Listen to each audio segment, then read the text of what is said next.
Hello class six, welcome to Zenith Guru Fundamental. मैं हूं निकी पंडित and आज हम कर रहे हैं a journey through states of water का बेक एक्सरसाइज के questions. Already we have finished this chapter in 3 lecture and this is our lecture number 4.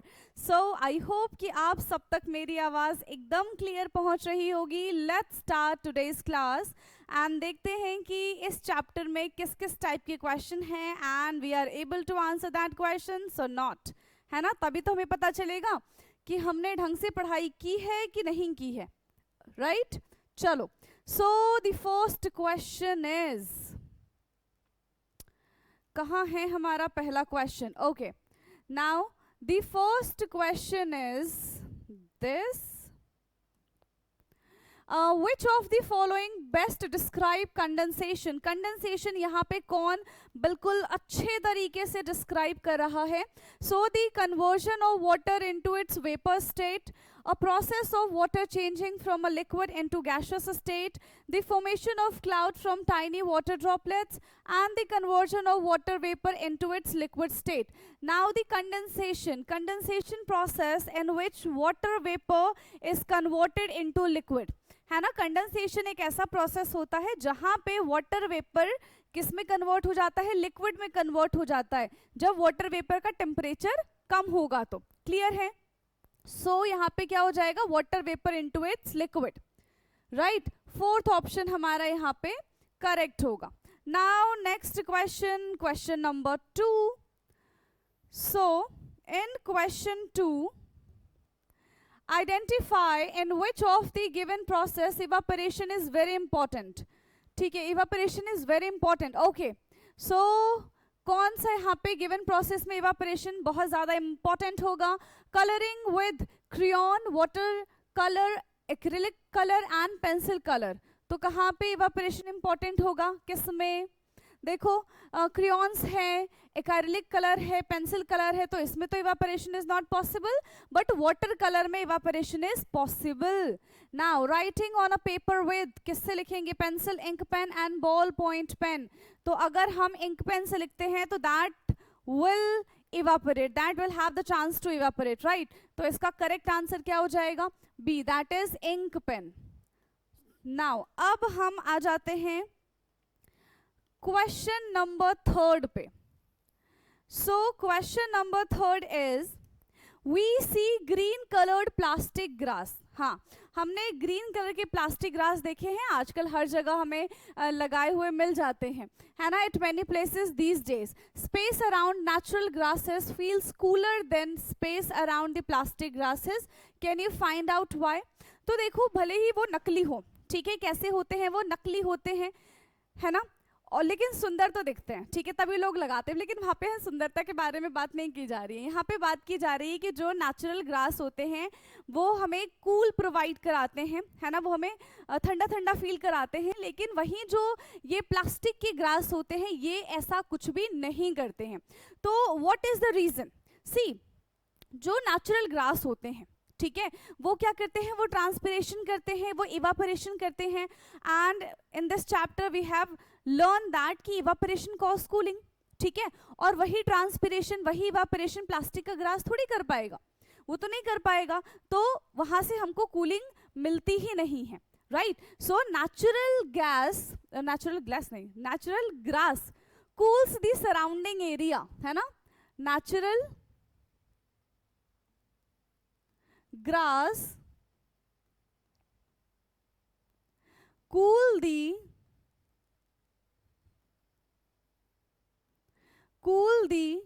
surrounding area. Natural grass cool the surrounding area through the process. कौन से process से? Through the process of transpiration and evaporation. Through the process of transpiration and evaporation. Through the process of transpiration and evaporation, ठीक है। Transpiration और evaporation से क्या होगा? Which remove the heat from the air, which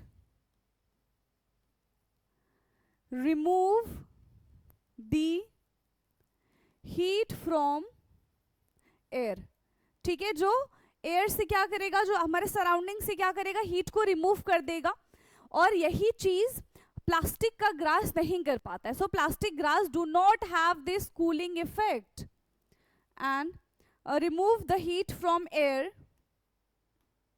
so we feel cool. इस वजह से हमको कैसा फील होता है, हमको कूल फील होता है.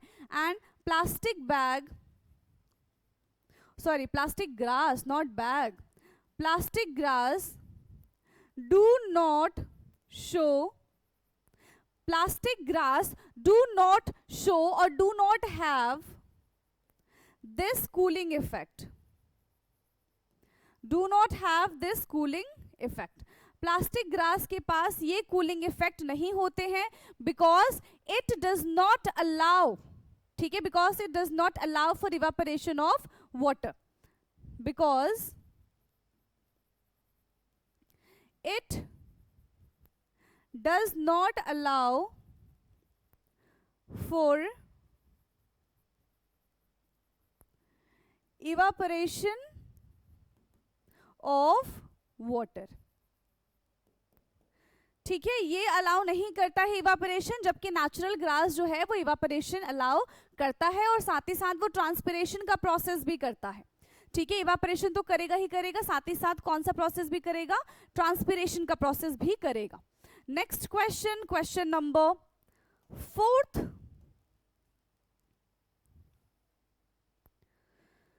So question 4 is give example of liquid other than water that evaporate. Liquid के अलावा भी, मतलब वाटर के अलावा भी, है ना, give other example of liquid than water.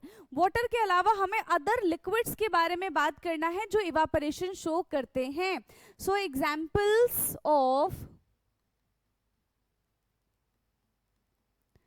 examples of liquids other than water is,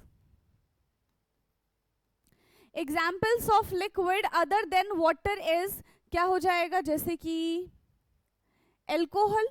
ठीक है, एल्कोहल है, पेट्रोल है, एसीटोन है, पेट्रोल, एसीटोन, और क्या हो सकता है, परफ्यूम. यस, ठीक है, एंड ये सारे के सारे लिक्विड फॉर्म में होते हैं जो इवापोरेशन शो करते हैं. ठीक है, ये सारे के सारे कैसे सब्सटेंस है जो इजीली इवापोरेट हो जाते हैं. ठीक, now next question is question number 5. So question 5 है हमारा, fans move air around creating a cooling sensation. ठीक है, it might seem strange to use a fan to a dry wet cloth since fan usually make things cooler, not warmer. Normally when water evaporate it required heat, not cold air. What do you think about this? See, ये कह रहे हैं कि जब भी हम पंखा चलाते हैं तो आसपास का जो एरिया है वो ठंडा हो जाता है. ठीक है, लेकिन अगर हमें किसी चीज को सुखाना है ना, तो अगर हमने पंखा चला दिया तो वो तो ठंडा हो जाएगा. तो ठंडा होने की वजह से कोई चीज नहीं सूखती है ना. टेम्परेचर अगर उसका ज्यादा होगा तब वो क्या हो जाएगा, ड्राई हो जाएगा. बट ठंडी हवा से कोई चीज नहीं सूखती है ना, कोल्ड एयर से. तो इसके बारे में क्या कहना है, जबकि सोचो जब हम जैसे पोछा लगाते हैं, है ना, तो पंखा चला दिया हमने, जैसे ही हमने पंखा चलाया तो क्या देखा भाई, थोड़ी देर बाद जो भी पानी था फ्लोर पे वो सबके सब कैसे हो गया, वो सबके सब इवापोरेट हो गया. हुआ कि नहीं हुआ, तो ऐसा होता है ना. तो फिर विंड ने किस तरीके से हेल्प की, क्या इसके पीछे का कॉन्सेप्ट है. सो बेसिकली जो फैन होते हैं वो क्लोथ्स को वेट क्लोथ को ड्राई करने में हेल्प करते हैं. वो क्या करते हैं, वो अपना सर्कुलेशन इंक्रीज कर देते हैं. अब सर्कुलेशन इंक्रीज करने से क्या होगा, सर्कुलेशन इंक्रीज करने से क्या होगा, उस एरिया का जहां पे वो फैन लगाया हुआ है उस एरिया का ह्यूमिडिटी हट जाएगा. एंड हमने चैप्टर में ये पढ़ा था कि humidity is inversely proportional to evaporation. अब सोचो अगर वहां पे ह्यूमिडिटी है ही नहीं तो इवापोरेशन जल्दी होगा कि कम हो जाएगा, बताओ. इवापोरेशन तब फास्ट रेट से हो जाएगा। तो बेसिकली वो जो एयर है वो क्या करता है, वो उस सराउंडिंग के ह्यूमिडिटी को रिमूव करता है, उस सराउंडिंग की ह्यूमिडिटी को खत्म करता है, ठीक है, जिसकी वजह से रेट ऑफ इवापोरेशन जो है वो इंक्रीज हो जाता है, फास्ट हो जाता है। क्लियर है? So fan helps to dry wet clothes, ठीक है, फैन जो है वो ड्राई करने में हेल्प करता है वेट क्लोथ्स को फास्टर बाय इंक्रीजिंग, ठीक है, faster by increasing air circulation, faster by increasing air circulation. So fan help to dry wet cloth faster by increasing air solution, air ये air circulation, air circulation क्या करेगा, help to remove it, help to remove the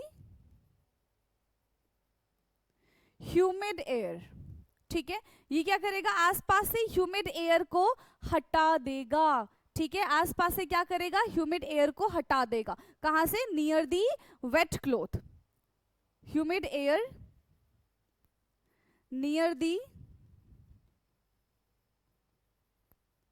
ठीक है, near the wait clothes, ठीक, replace it with dry air, और वहां पे अब कैसी हवा रहेगी, ऐसी सूखी सूखी सी हवा रहेगी। सो देयरफॉर जो कपड़े हैं, है ना, enhancing the rate of evaporation, तो कपड़े वो जल्दी सूख जाएंगे, therefore it enhance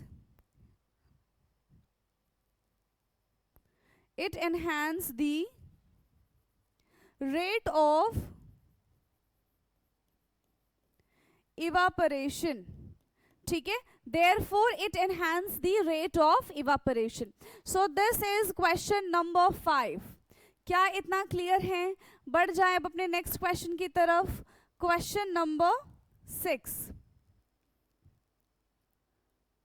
So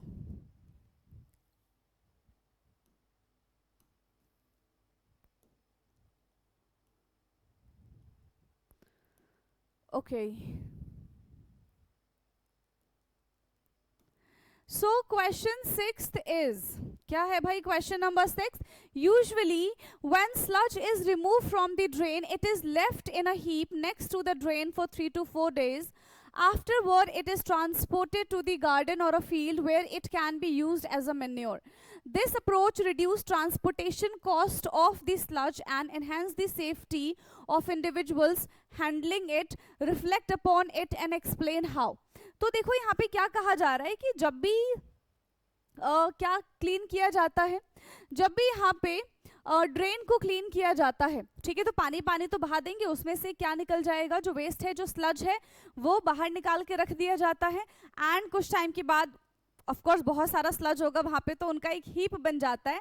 and फिर उसको क्या किया जाता है, उसको 3 से 4 दिन के बाद गार्डन में या फिर किसी फील्ड में जाके उसको डंप कर दिया जाता है एंड वो एक्ट करता है एज अ मैन्योर। इतना तो क्लियर है आपको। उसके बाद कह रहे हैं this approach reduce transportation cost of the sludge and enhance the safety of the individual.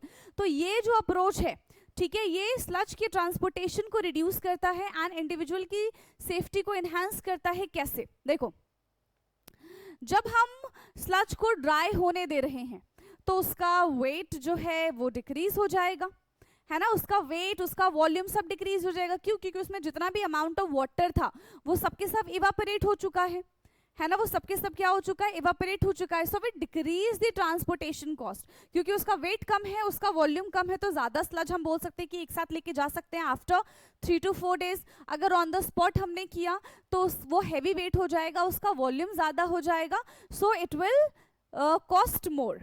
ठीक, तो इस वजह से हम ये बोल सकते हैं, राइट, इस वजह से हम ये बोल सकते हैं। प्लस दूसरा इन्होंने कहा है कि सेफ्टी ऑफ इंडिविजुअल वो इनहैंस हो जाता है, वो बढ़ जाता है। कैसे? तो जब तुरंत ही जो स्लज है उसको हम यूज करेंगे तो उसमें of course that sludge is wet, है ना, तो उसमें बहुत सारे बैक्टीरियाज होंगे, जर्म्स स्प्रेड होने के चांसेस बहुत ज़्यादा होंगे, पैथोजेंस वगैरह। लेकिन जैसे ही वो सूख जाते हैं, है ना, तो जितने भी पानी में रहने वाले बैक्टीरिया हैं, जर्म्स है, वो ऑलरेडी खत्म हो जाएंगे, तो सेफ्टी जो है बनी रहेगी। क्लियर है? सो पहले हमको क्या करने देना है, उसको 4 से 5 दिन सूखने देना है। ठीक? सो allowing the sludge, हम क्या कर रहे हैं, पहले इसको सूखने दे रहे हैं। allowing the sludge to dry, allowing the sludge to dry before transportation, allowing the sludge to dry before transportation, which reduce its weight and volume, which reduce its weight and volume। ठीक है, वो उसके wait को और volume को क्या कर देते हैं, कम कर देते हैं। ड्राइंग, ठीक है, drying also help to reduce the risk of, drying also help to reduce the risk of pathogens, है ना, पैथोजेंस के रिस्क को भी ये कम कर देता है, क्योंकि अभी क्या हो चुका है, ड्राई हो चुका है।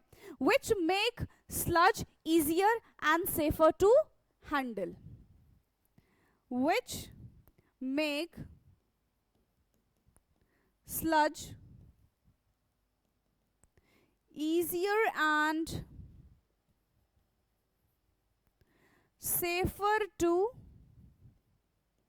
handle। क्लियर है? क्या इतना क्लियर है? So this is question number 6 and I hope कि ये 6th क्वेश्चन आपको समझ में आया होगा। फटाफट से इसको देख लीजिए, फिर हम नेक्स्ट क्वेश्चन पे चलेंगे, question number 7th। Now okay, only 10 question is there, ठीक है। so question number 7th is observe the activity in your house for a day। okay, तो आप अपने घर की एक्टिविटी को ना ऐसे पूरे दिन बिल्कुल नजर टिका के देखो एक दिन। Identify the activities that involve evaporation, और चेक करो कि कौन कौन सी एक्टिविटी ऐसी है जिसमें इवापोरेशन हो रहा है। How does understanding the evaporation help us in our daily activities, how does understanding the process of evaporation, तो अपने डे टू डे लाइफ में आपको ये इवापोरेशन के कॉन्सेप्ट को अंडरस्टैंड करना है, समझना है, and you have to find out the activity जिसमें ये इवापोरेशन का प्रोसेस होना है। सोचो जरा, सोचो कौन सा प्रोसेस हो सकता है। देखो, कपड़े धो के हमने सुखा दिए, इवापोरेशन हो जाएगा, ठीक है। हमने पानी गर्म किया, वहां पे भी क्या हो जाएगा, इवापोरेशन हो जाएगा, राइट। और हमने क्या किया, पोछा लगा दिया साइड साइड में, तो वहां पे भी क्या हो जाएगा, इवापोरेशन हो जाएगा। सो ये सारे के सारे क्या हैं, these all are the examples of the evaporation we will see in our day to day life, है ना। तो इस टाइप की इवापोरेशन हम अपने डे टू डे लाइफ में देखते हैं। या कोई और आप मुझे बता सकते हो कि हाँ भाई यहाँ पे इवापोरेशन होगा, yes, any idea you can share, तो आप मुझे कमेंट करके बता सकते हो, राइट। और how does understanding the process of evaporation help us in our daily activities. तो यही है हमारी सारी की सारी एक्टिविटीज, है ना। बट हम इसको लिखेंगे कैसे, लिखेंगे कैसे। So activities involve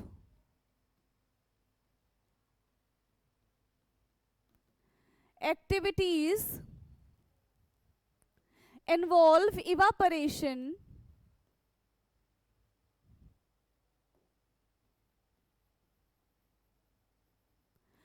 activities involve evaporation, ठीक है, is drawing wait clothes,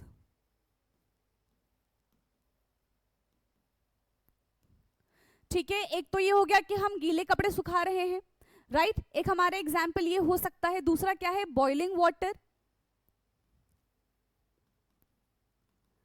boiling water, mopping floor, ठीक है, हम पानी गर्म कर रहे हैं, हम पोछा लगा रहे हैं. So these all include evaporation, right. क्या इतनी चीजें क्लियर हैं? और अगर आपको आइडिया है तो आप मुझे बता सकते हैं. Yes, any idea? क्या हमें पसीने आते हैं? आते ही हैं. फिर क्या होता है कि थोड़ी सी हवा चलती है तो वो सूख जाते हैं, है ना. तो ये भी क्या है? इवापोरेशन ही तो है. That's why we feel cooling, ठीक है. एंड हम यहाँ पे क्या लिख सकते हैं? Sweating, mopping floor and mopping floor and sweating. So these are the activities which involve evaporation in our day-to-day life. So understanding evaporation help us to optimize the process कि कैसे ये सूख रहा है. बताओ. See, there is a various factor which work on evaporation. Yes or no? बताओ बताओ. So यहाँ पे हम क्या बोल सकते हैं? There are, how does understand the process? So there are various process which optimize the process of evaporation, which optimize the process of evaporation, like surface area, wind, temperature and humidity. So these are the factors which work on evaporation. Clear है? ये सारे के सारे factors हैं जो evaporation पे काम करते हैं and make the things evaporate faster. Okay, समझ में आया? नेक्स्ट क्वेश्चन पे आ जाए अब हम. क्वेश्चन नंबर 8, इसको लिखो जल्दी, फिर हम क्वेश्चन नंबर 8 पे आ गए हैं. So question 8 is how is water present in solid state in nature. तो वाटर सॉलिड स्टेट में हमारे नेचर में कैसे प्रेजेंट है? बताओ. सॉलिड स्टेट में कैसे प्रेजेंट होता है? आइस की फॉर्म में हमारे नेचर में प्रेजेंट है ना. आइस है, ग्लेशियर है, ठीक है, आइस कैप है, आइसबर्ग है, स्नो है. तो इन फॉर्म में ये प्रेजेंट होते हैं, ठीक है. So water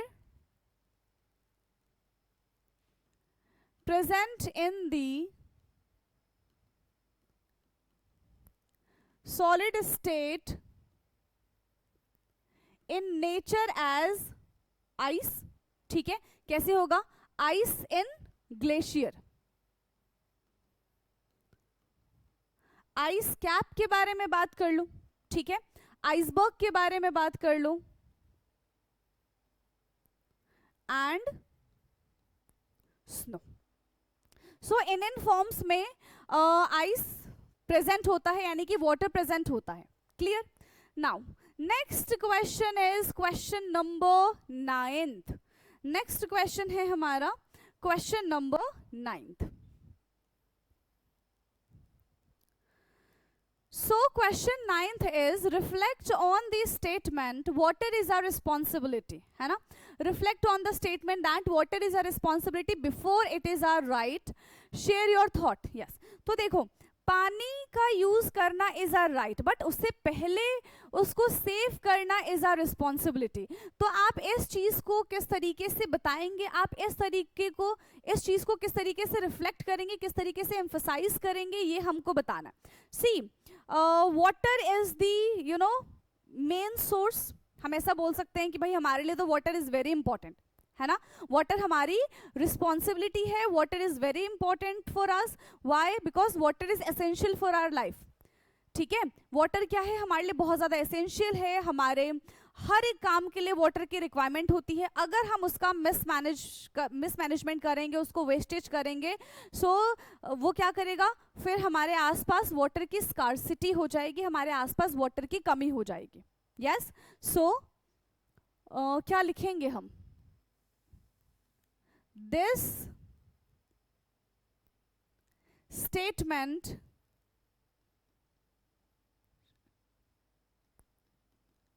emphasize that water is our life. Yes, क्या ये स्टेटमेंट यही बता रहा है हमको? और वाटर इज रिस्पॉन्सिबिलिटी, ठीक है. This statement emphasize that importance of conserving water, ठीक है. emphasize that importance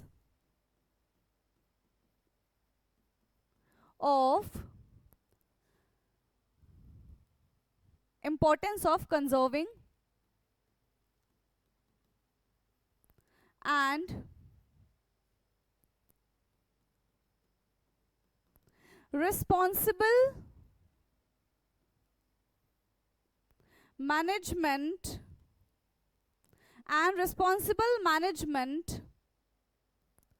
to save water resource,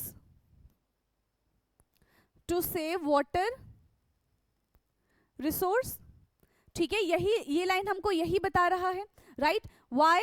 because water is essential for life, है ना. as water is very important or essential of for life, our all day-to-day work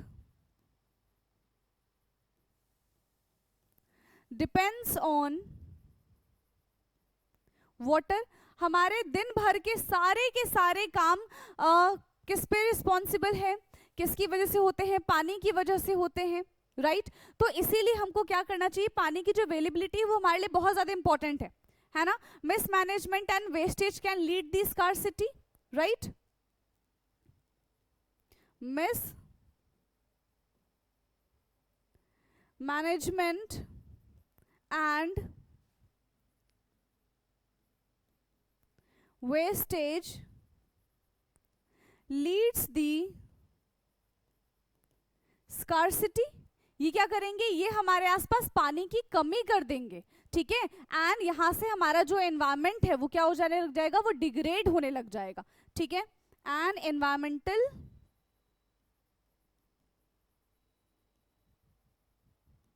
degradation,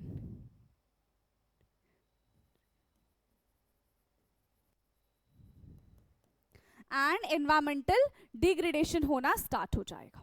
okay, so this is question number 9. अब हम आ जाते हैं अपने आखिरी question की तरफ. तो फटाफट से इसको देखो. यस, फटाफट से इसको देखिए, फिर हम अपने आखिरी क्वेश्चन की तरफ बढ़ जाएंगे.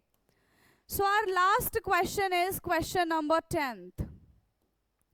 क्या है क्वेश्चन 10th? चलो इसका आंसर करने की कोशिश करो ना. What is question number 10? सोचो जरा.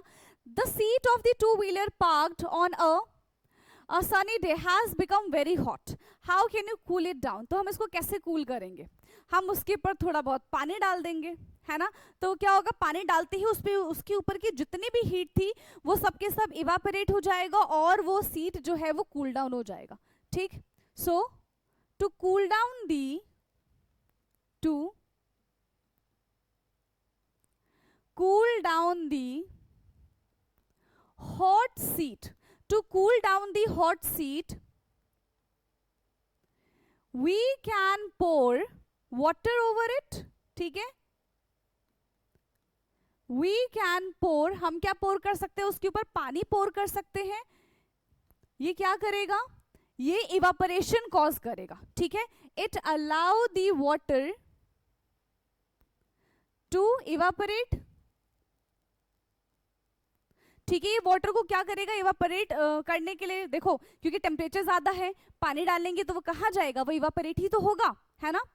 इवापोरेट विच एब्जॉर्ब हीट. जैसे ही वो इवापोरेशन होगा तो वो सारा का सारा जो हीट है वो एब्जॉर्ब कर लेगा and cool the seat. Absorb and cool the seat. और जो सीट है वो कैसी हो जाएगी, वो एकदम ठंडी हो जाएगी, ठीक है। दूसरा हम क्या कर सकते हैं, सीट को हम वेट क्लॉथ से कवर कर सकते हैं, और तीसरा उसको हम धूप में खड़ा ही ना करें, ठीक है। सो ऑल्टरनेटिवली हम क्या कर सकते हैं यहाँ पे,